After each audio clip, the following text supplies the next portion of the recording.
Welcome to Casense.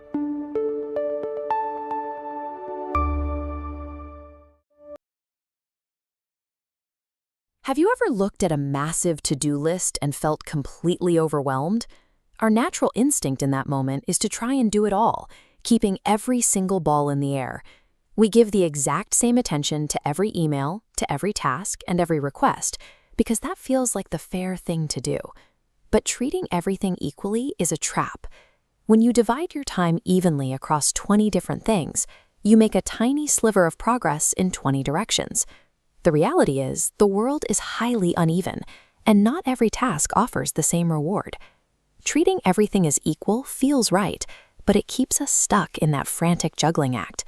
If some tasks are naturally more important than others, then giving every task the same amount of energy is just a recipe for exhaustion. This uneven pattern was first spotted over a century ago. Economist Vilfredo Pareto noticed it while studying who owned what in Italy in 1896. He noticed a massive imbalance. Just 20% of the people in Italy owned 80% of all the land.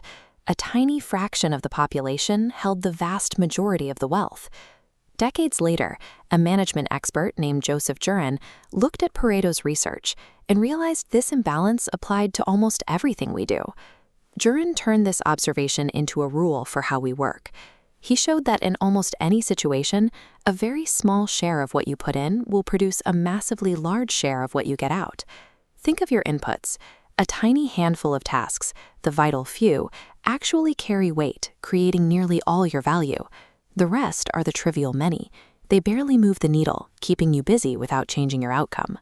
We call this the 80-20 rule, but the exact math isn't perfectly rigid. The split might be 70-30 or 90-10. The exact numbers don't matter. What matters is recognizing that some things contribute much more than others, making equal effort everywhere a total waste of time. Let's see this in practice. HelpHive's support team is completely drowning in customer tickets. Exhausted, they assume the only solution is hiring 3 more agents. Before spending money, the manager tags a month of tickets by cause. Initially random noise, sorting from highest to lowest frequency reveals the leverage. Just 3 issues, password resets, checkout confusion, and a buggy invoice screen, drive 78% of the workload.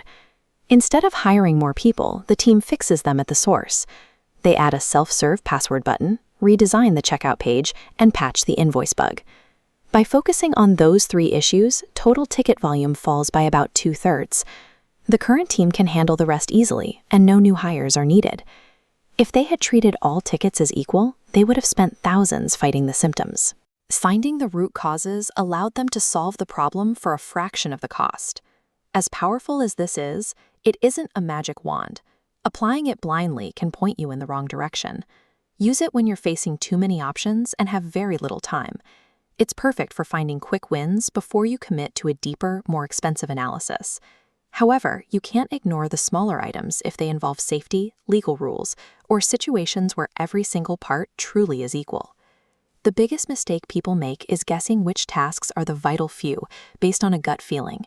If you don't take the time to measure, you're just guessing. It's also important not to be too rigid.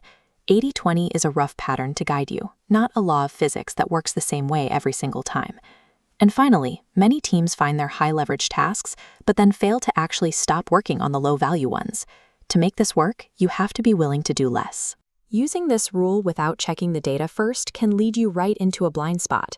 It requires actual evidence and a bit of common sense to work. You also have to keep looking. The tasks that give you the most leverage today will eventually change, so you have to keep measuring to stay on top of the shift.